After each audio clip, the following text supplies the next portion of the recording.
به نام خدا. سلام دوستان عزیزم، وقتتون بخیر باشه. پادکست صدای سکوت امروز رو با کتابی زیبا شروع میکنم. این کتاب جزء بهترین و پرفروشترین کتاب‌های سال 2024 بوده که از سوی ویراستاران به عنوان بهترین کتاب انتخاب شده که به فارسی هم ترجمه شده. کتاب تصادف، نوشته برایان کلاس و ترجمه معصومه ملکیان هستش. شانس، آشوب و چرا هر کاری که انجام می دهیم مهم است؟ لطفاً با من همراه باشید که خلاصه این کتاب زیبا و مهم رو برای شما بخونم. تصادف، شانس، آشوب و چرا هر کاری که انجام می دهیم مهم است. زندگی خود را مانند یک نوار ویدئویی در نظر بگیرید. حال تصور کنید می توانستید زندگی خود را به ابتدای آن برگردانید و سپس دکمه پخش را فشار دهید. آیا باز هم همه چیز یکسان می شد؟ یا حتی یک تماس تلفنی و یا رد کردن خروجی یک بزرگراه می توانست نه تنها زندگی خودتان بلکه مسیر تاریخ را تغییر دهد؟ می خواهید بدانید نظریه آشوب چه پیامدهایی درباره زندگی بشر با خود به همراه دارد؟ برایان کلاس، دانشمند علوم اجتماعی، در کتاب تصادف به پدیده شانس، تصادف و آشوب می‌پردازد و نشان می‌دهد چگونه رویدادهای کوچک و تصادفی می‌توانند مسیر زندگی ما را کاملاً منحرف کرده و همه چیز را تغییر دهند. به این ترتیب ما می‌توانیم در آشوب معنای جدیدی بیابیم و بیاموزیم که ما و هر چیزی که در اطرافمان است همه تصادف‌هایی هستیم که از دل جهانی رام نشدنی بیرون آمده ایم. کلاس با هدف خرافه‌زدایی نسخه‌ای که اغلب مردم از واقعیت می‌شناسند را زیر سوال می‌برد و مهمترین ادعای کتاب‌های خودیاری با عنوان افسانه فردگرایی را از هم می‌پاشاند.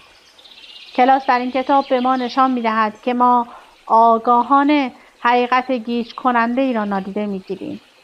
تنها با چند تغییر کوچک، تصادفی و به ظاهر بی اهمیت، نه تنها زندگی ما بلکه زندگی میلیون‌ها نفر و جوامع ما تغییر می‌کند.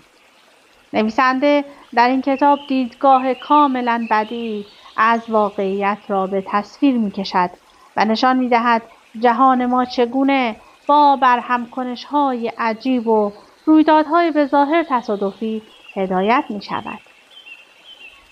او در این کتاب به پرسش‌های ژرف زیادی پاسخ می‌دهد، از جمله اینکه چگونه تعطیلات یک زوج باعث مرگ 100,000 نفر شد؟ چگونه یک تصادف کوچک در یک آکواریوم 30 میلیون نفر را از گرسنگی نجات داد؟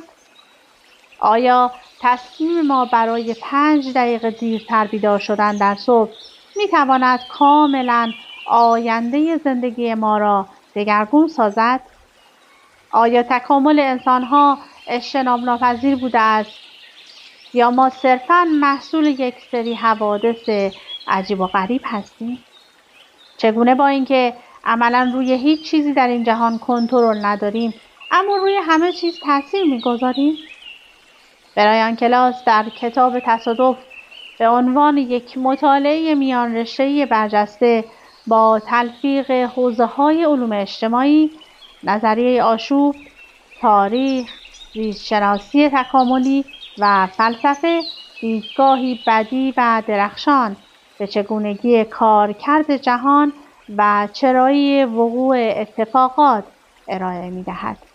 این کتاب از سوی ویراستاران به عنوان یکی از بهترین کتاب‌های سال 2024 انتخاب شده است.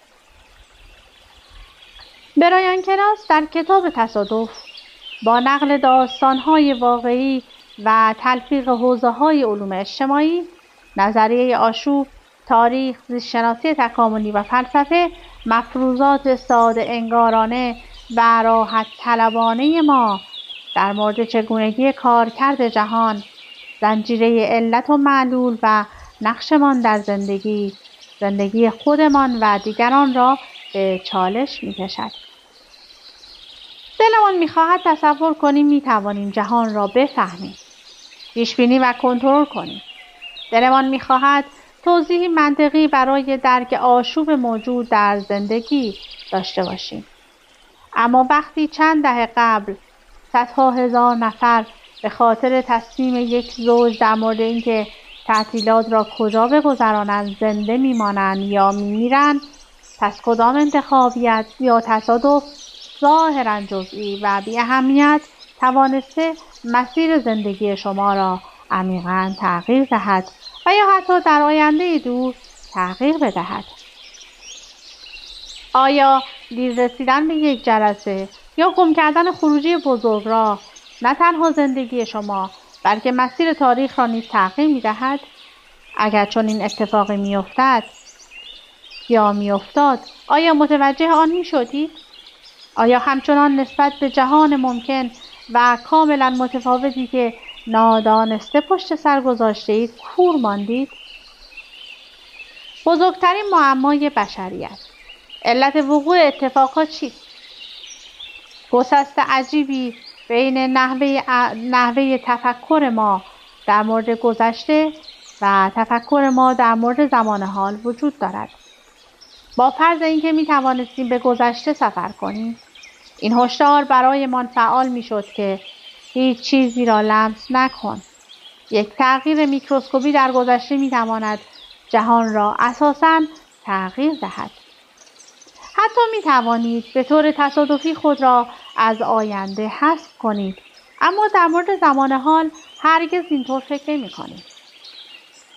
هیچ کس با احتیاط زیاد و دست به عصا راه نمی رود که مبادا حشره ای را اشتباهاً از بین ببرد. تعداد انگشت شماری از افراد هستند که اگر از اتوبوس جا بمانند نگران آینده‌ای باشند که در نتیجه این اتفاق پیش خواهد آمد. تصورمان این است که چیزهای کوچک اهمیت چندانی ندارند، زیرا همه چیز در نهایت از بین می رود.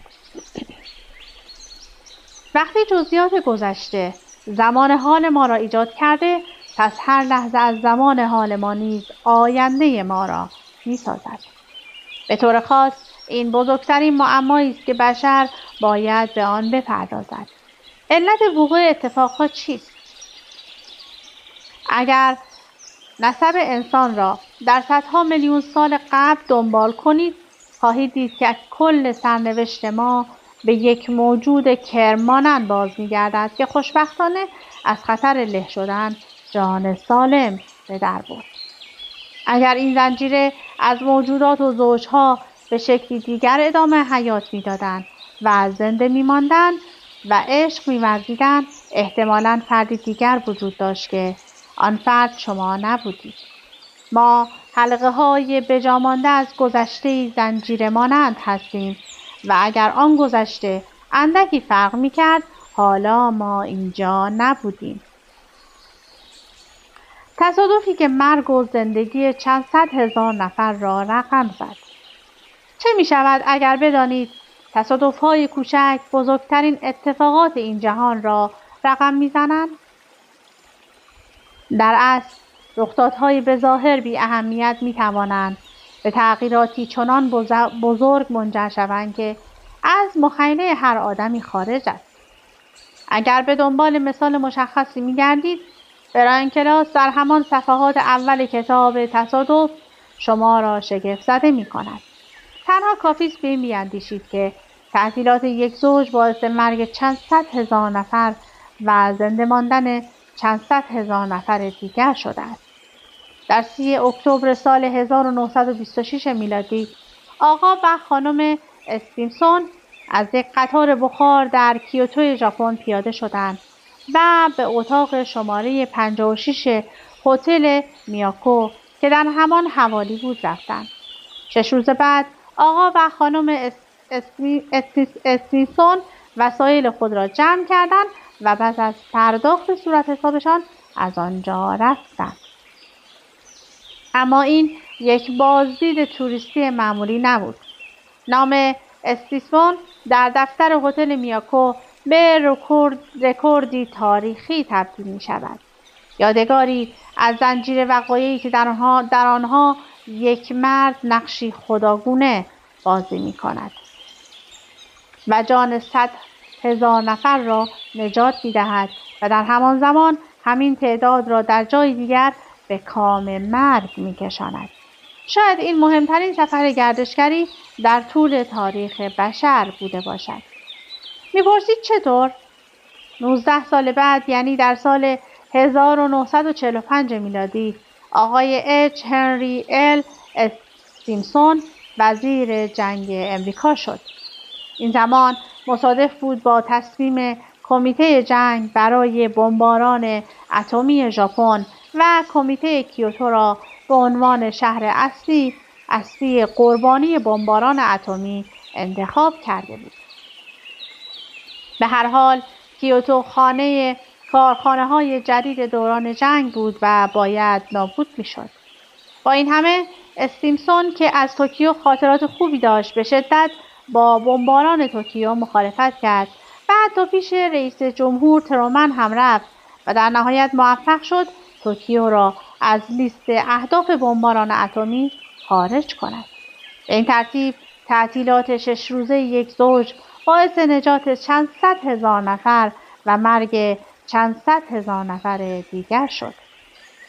یک شهر را ابرها و شهر دیگر را تعطیلات چند دهه قبل یک زوج نجات داد. داستان کیوتو و کوکارا چالشی را برای مفروضات ساده انگارانه و راحت طلبانه ما در مورد علت و معلول یک روند منطقی و منظم مطرح می کند. دلمان می خواهد تصور کنیم می توانیم جهان را بفهمیم، پیش بینی و کنترل کنیم.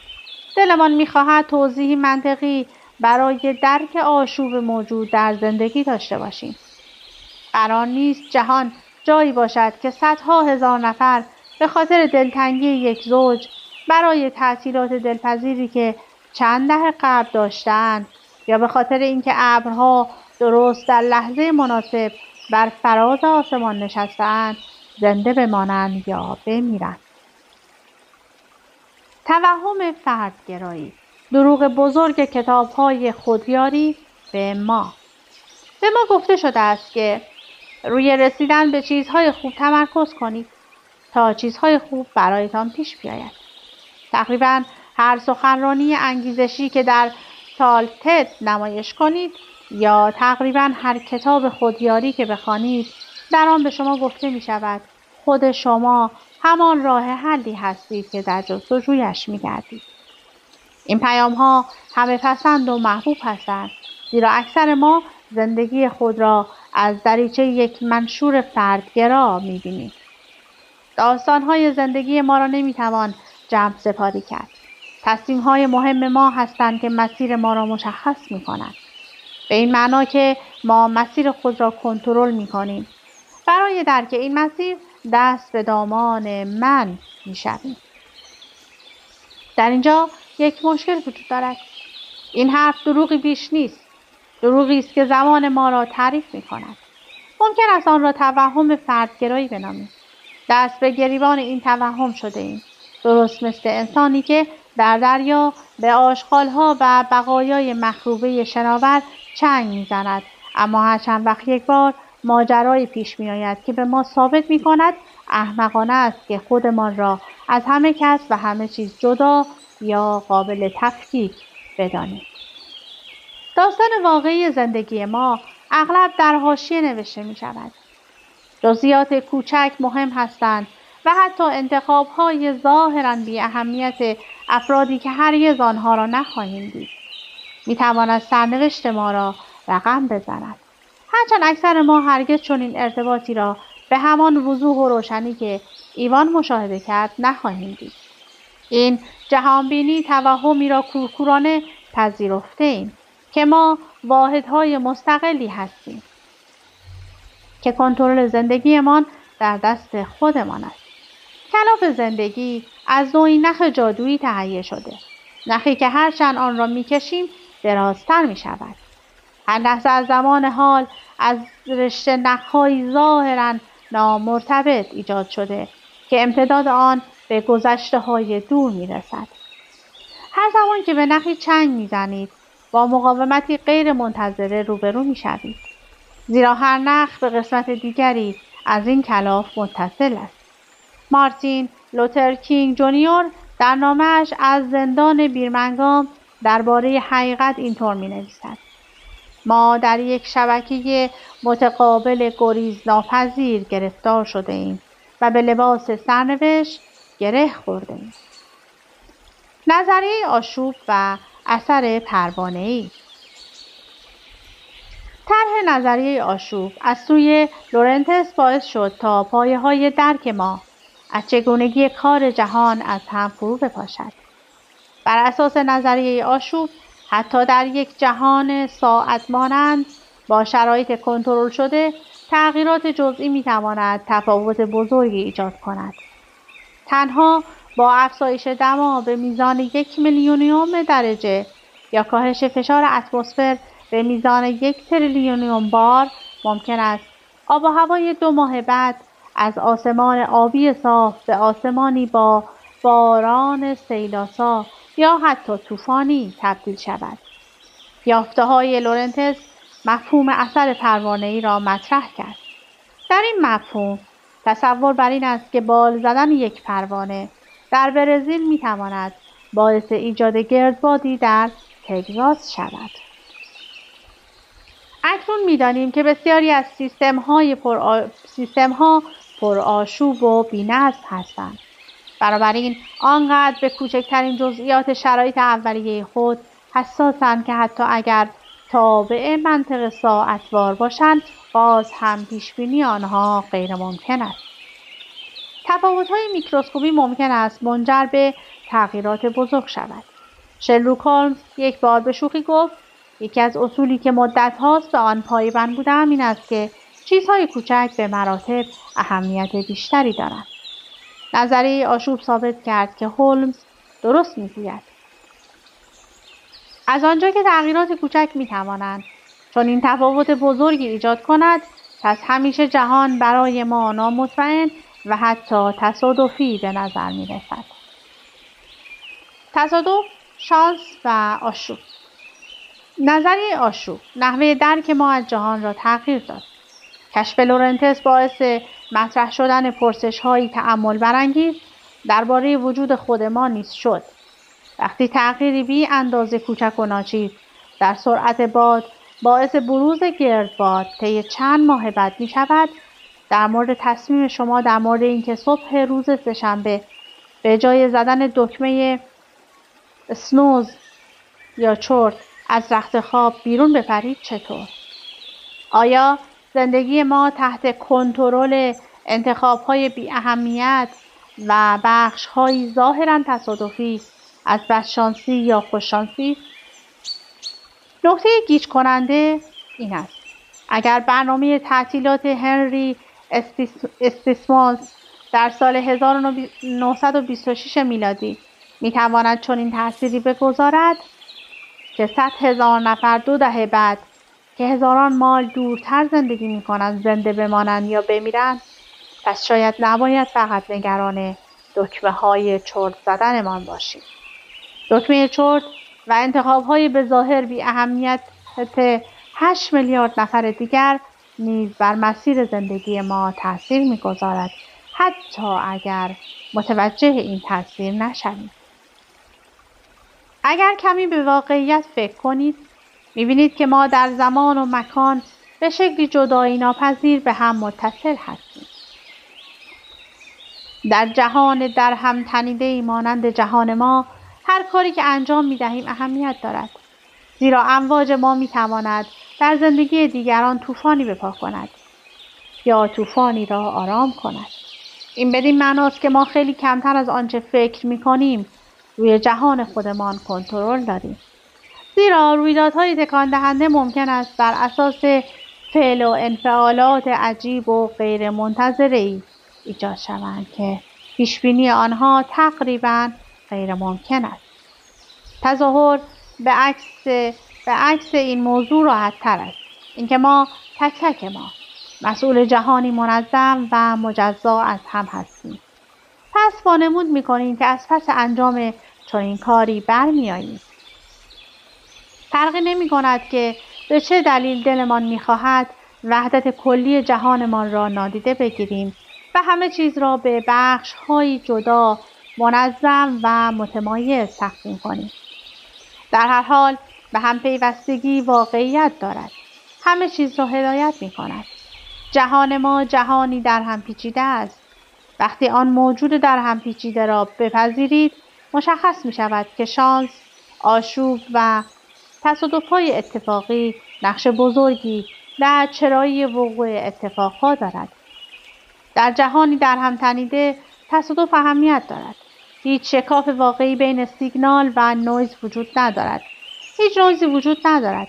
نویز زندگی یک نفر همان سیگنال زندگی یک نفر دیگر است، حتی وقتی متوجه آن نشویم. ما روی هیچ چیز کنترل نداریم. ما در میدان دیدی محدود گیر افتاده‌ایم. همانطور که فضانوردان از فضاپیمای خود خیره شدند، فضای دیدتان را گسترش دهید. آن وقت است که می‌بینید فردگرایی سرابی بیش نیست. پیوستگی است که ما را تعریف می‌کند. در ابتدا جهان در هم پیچیده وحشتناک به نظر می‌رسد. هیچ کس دلش نمی‌خواهد به او بگویند کنترل چیزی در دست تو نیست، یا تصمیم یک غریبه در آن سوی جهان، یا تصمیمی که چندین دهه قبل به فراموشی سپرده شده می‌تواند ما را بکشد یا باعث شود اقتصاد ما در رکودی فلج کننده سقوط کند. چه بخواهیم چه نخواهیم جهان به این شکل کار می‌کند. حتی تصمیم آنهایی که مدت‌هاست مرده‌اند همچنان اهمیت دارد. اگر در سال 1905 میلادی 4 کودک در ویسکانسین به قتل نمی‌رسیدند، حالا شما این جمله را نمی‌خواندید.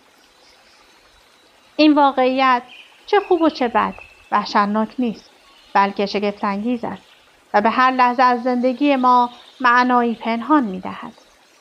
جهانبینی فردگرایانه را زیر و رو می‌کند. حتی کوچکترین تصمیم‌هایمان اهمیت دارند و برای همیشه جهان را تغییر می‌دهند. نه اینکه ما تحت کنترل سرنوشت فردی خود باشیم. حقیقت علمی در سطرهای آغازین شعر ویلیام بلیک با نام فال بیگناهی وجود دارد. برای دیدن جهان در یک دانه شن و دیدن بهشت در یک گل وحشی، بی نهایت را در کف دست خود بگیرید و ابدیت را در یک ساعت. زمان آن رسیده که لنزهایمان را تنظیم کنیم و جور دیگری خودمان را در جهان ببینیم. وجود پرآشوب و در هم پیچیده ما این حقیقت قدرتمند و شگفت‌انگیز را برملا می‌کند که ما روی هیچ چیز کنترل نداریم، اما همه چیز را تحت تأثیر قرار می‌دهیم. تصادف و باز هم تصادف. نوسانات تصادفی می‌توانند در زمان و مکان پخش شوند و فرصت‌های غیرمنتظره یا بلایای فاجعه بار یا هر دوی اینها را ایجاد کنند. زندگی میلیون‌ها نفر در ماداگاسکار در نتیجه وقوع جهشی در یک خرچنگ آلمانی که مدت‌ها از مرگش گذشته بود تغییر کرد. هیچ طرح بزرگی در پس آن نبود. صرفاً یک حادثه بود که در نتیجه یک اشتباه ژنتیکی تصادفی رخ داد و اثرات آن تصادف در وجود در هم پیچیده ما تقویت شد. در مواجهه با چنین مشروط بودن غیر قابل درکی، گاهی بهترین کاری که می توانیم انجام دهیم این است که با بی‌اعتنایی شانه‌هایمان را بالا بیاندازیم و پیرو توضیح زیستشناس اسکاتلندی دارسی تامسون باشیم که میگوید همینه که هست، دلش میخواد اینطور باشه. حیوان قصه گو و خرافات. وقت زیر بار وقتی زیر بار تصادفی بودن رویدادها و زندگیمان نرویم، شروع به خرافه پردازی میکنیم. حاضریم به هر دلیل و داستانی چنگ بزنیم، اما تصادفی بودن اتفاقی که برایمان میافتد را نپذیریم. به بیان برایان کلاس در کتاب تصادفی بودن برای ما خوشایند نیست، زیرا به گفته جاناتان گاتشال ما حیوان قصه گو هستیم. مغز ما برای روایت داستان طراحی شده است. برای خودمان داستان میگوییم و در همه داستان‌های خوب علت و معلول مشخص وجود دارد. سر جای ما لم نمی‌دهیم. منتظر یک شماره انداز تصادفی بمانیم تا از روی آن رقم‌های جدید را پشت سر هم بگوییم. بزرگترین دروغ کتاب‌های خودیاری، شما سرنوشت خودتان را تعیین می‌کنید. با این حال این دروغ تبلیغات را که به ما میگویند تا کنترل واقعی داشتن فقط به اندازه یک کتاب خودیاری فاصله داریم، با اشتیاق زیاد میپذیریم. مصرانه به ما میگویند که نسخه داستانی واقعیت نه تنها واقعی است، بلکه شما شخصیت اصلی آن هستید. شما به تنهایی میتوانید طرح داستان را شکل دهید. کافی است به منبع جادویی افکار مثبت دست یابید. برای مثال کتاب راز از راندا برنا در نظر بگیرید. این کتاب 30 میلیون نسخه فروش داشته و بیش از 50 زبان ترجمه شده است. برن معتقد است فقر و فلاکت حالتی روانی است که در انتظار مغلوب شدن توسط متفکری روشنفکر به سر میبرد. او ادعا می‌کند تنها دلیلی که باعث می‌شود یک فرد پول کافی نداشته باشد این است که با افکارش مانع از آمدن پول به سمت خود می‌شود. X مقدار تفکر مثبت باعث Y مقدار ثروت می‌شود. چه می‌شد اگر همه توده‌های فقیر، نانسی‌های منفی و داورزها استطاعت مالی خرید کتاب او را داشتند؟ اگر می توانستند این کتاب را بخرند، درس‌های شگفت‌انگیزی می‌گرفتند. از جمله این تصور که افکار سیگنال مغناطیسی ارسال می‌کنند که مشابه آن به سمت خود شما باز می‌گردد. اصلا هم مهم نیست که آهنربا قطب مخالف خود را جذب می‌کند، نه قطب موافق را. افسوس که مردم 2 قرن پیش تصور متفاوتی از خودشان نداشتند. آنچه زنجیر به دست و بالشان زده بود ذهن خود آنها بود.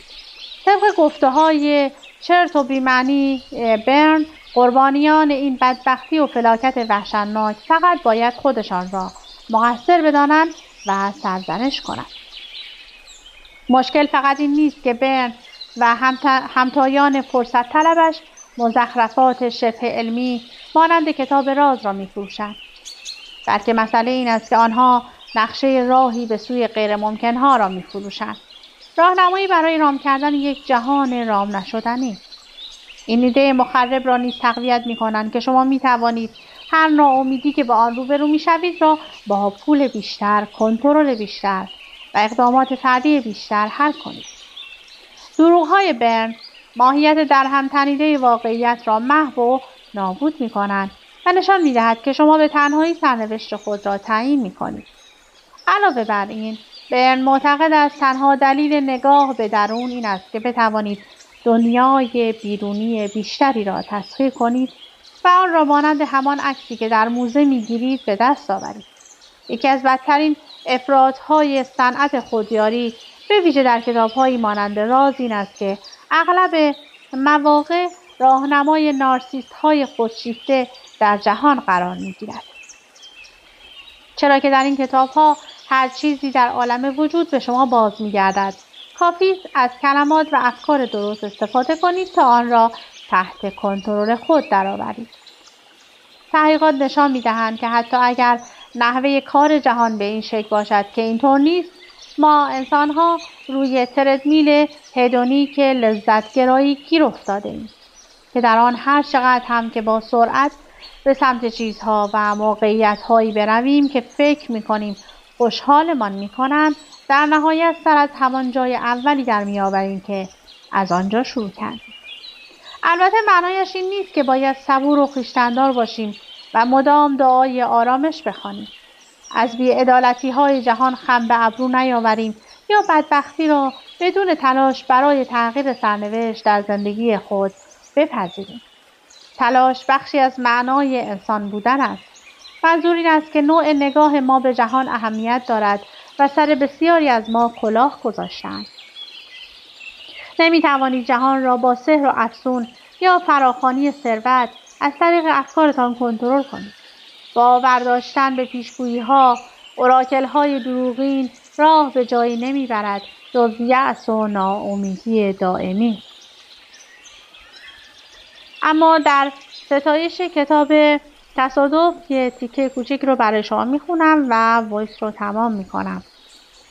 کلاس در تصادف نشان میدهد اعمال به ظاهر بی اهمیت از عواقب سرنوشت سازی برخوردارند. مطالعه این کتاب گیرا باعث خواهد شد تا به تک تک اعمالتان در گذشته دوباره بیاندیشید. یک موشکافی درخشان درباره کشمکش ابدی بین آشوب و نظم و جبر و آزادی، کلاس به برخی از دشوارترین و تکان دهنده ترین پرسش‌های زمانه ما و همه زمان‌ها می‌پردازد و این موضوعات جذاب را به یک لذت خواندنی و به یاد ماندنی تبدیل می‌کند. ایده اصلی کتاب تصادف این است که تک تک اعمال ما به دلیل شبکه ارتباطی که ما را احاطه کرده است اهمیت دارد. برایان کلاس با مهارت هرچه تمامتر و به درستی داستان‌هایی از تاریخ را نقل می‌کند که صرفاً با یک اتفاق کوچک تغییر کردند. خب دیگه زمان به من اجازه نمیده که بیشتر از این برای شما بخونم. امیدوارم از این خلاصه کوتاه لذت برده باشید و این کتاب رو برای خودتون تهیه کنید و تا انتها بخونید. از اینکه با من همراه بودید سپاسگزارم. تا وایس بعدی، خدا نگهدارتون.